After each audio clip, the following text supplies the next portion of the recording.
Hello bachcho, so let's see this question. The question says a rigid bar of mass 15 kgs is supported symmetrically by three wires, each 2 meter long. Those at each end are of copper and at the middle one is of iron. So we have to determine the ratio of their diameters if each is to have the same tension. सो देखिए बच्चों, हमें इस question में बोल रहा है हमारा एक रिजिड बार है जिसका मास है 15 kgs और वो सपोर्टेड है सिमेट्रिकली बाय थ्री वायर्स। तो इसको अगर हम डायग्रामेटिकली समझे तो हमारी तीन वायर्स हैं, सपोज करिए।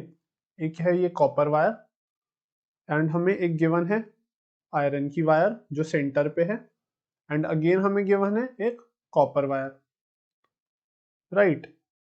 एक कॉपर वायर है हमारी, एक आयरन वायर है और एक अगेन कॉपर वायर है और वो सपोर्ट करती है सिमेट्रिकली एक मास को ऑफ 15 kgs। सपोज करिए ये हमारा एक मास है of 15 kgs and this is our copper wire, this is also our copper wire and here it is the iron wire Fe and हमें ये एक मास दिया है जिसका जो वेट है that is equals to 150 newtons. Basically हमने mg के बराबर इसके वेट को इक्वेट करा है।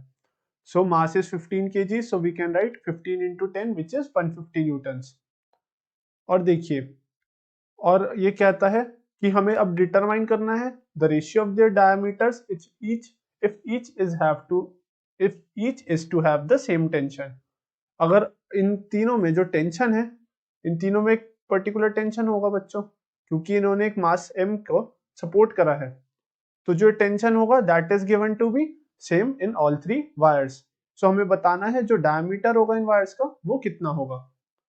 सो बच्चों, the key formula we have to use, the key concept we have to use in this question is that the concept of Young modulus. Concept of Young modulus. तो देखिए बच्चों, फर्स्टली अगर हम देखें तो हमारी जो तीनों वायर हैं ये सिमेट्रिकली सपोर्ट करती हैं दिस मास m को और 15 kgs। अगर ये सिमेट्रिकली सपोर्ट करेंगी, if wires symmetrically support 15 kg mass, सो हमारा जो डेल्टा एल आएगा और द चेंज इन लेंथ आएगा इन तीनों वायर में that will B same, right, क्योंकि ये सिमेट्रिकली सपोर्ट कर रही है 15 kg मास को। और अगर हम यंग्स मॉडुलस का फॉर्मूला लिखें which is gamma equals to force upon area divided by fractional change in length, right.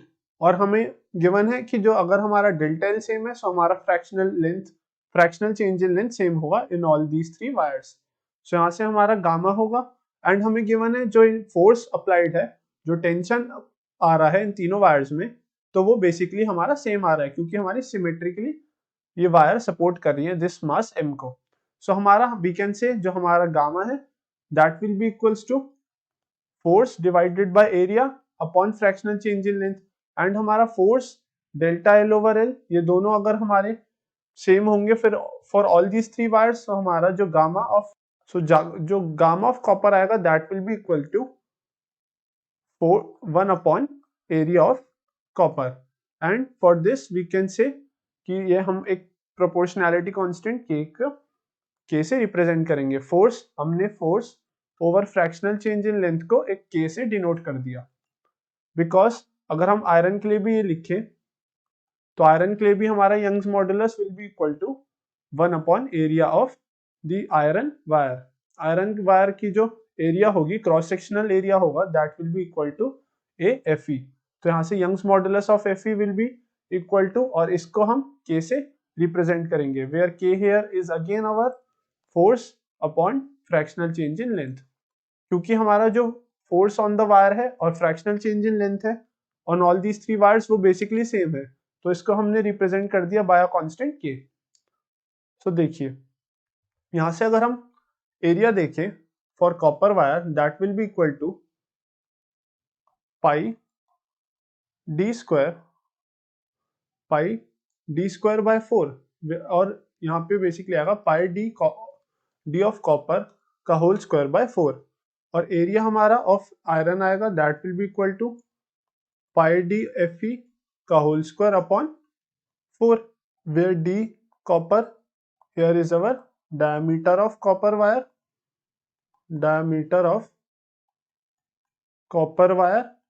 and dfe here is the diameter of iron wire, right? ये हमारा हो गया diameter of iron wire.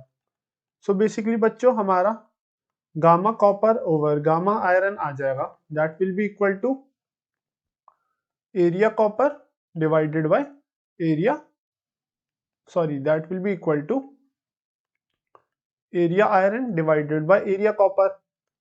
And हमने अभी अभी देखा कि जो हमारा एरिया का रेशियो है that will be equal to pi d f e whole square divided by 4, and this will be a copper will be pi d copper square divided by 4.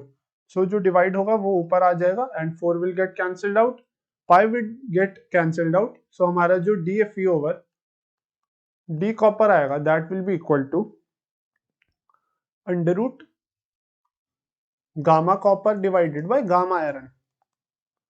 So जो हमारा रेशियो आएगा of the diameters of iron and copper wires that will be equal to under root Young's modulus of copper divided by Young's modulus of iron का whole under root.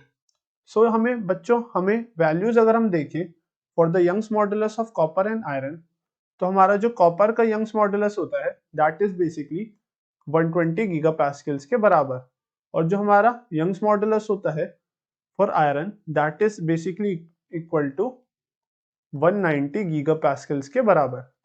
And हम इन दोनों values को अगर इस equation में रखें तो हमारा d f e upon d copper equal आ जाएगा अंडर रूट 120 इंटू 10⁻⁹, हमारा 1 गीगापास्कल होता है 10⁻⁹ के बराबर, डिवाइडेड बाय गामा आयरन, और गामा आयरन है हमारा 190 इंटू 10⁻⁹ पास्कल्स के बराबर. So this will gives us under root 12/19 which gives the value 1/1.25. So बच्चों हमारा diameter of copper wire will be equal to 1.25 times the diameter of iron wire. So जो हमारा ratio आएगा वो कुछ इस तरह से आएगा. हमारा जो डायमीटर ऑफ कॉपर वायर होगा बच्चों वो बेसिकली लार्जर होगा as compared to the diameter of iron wire if the mass of 15 kg is attached to these wires. So the final answer of question is like this. So I hope बच्चों you understand this question well, and best of luck.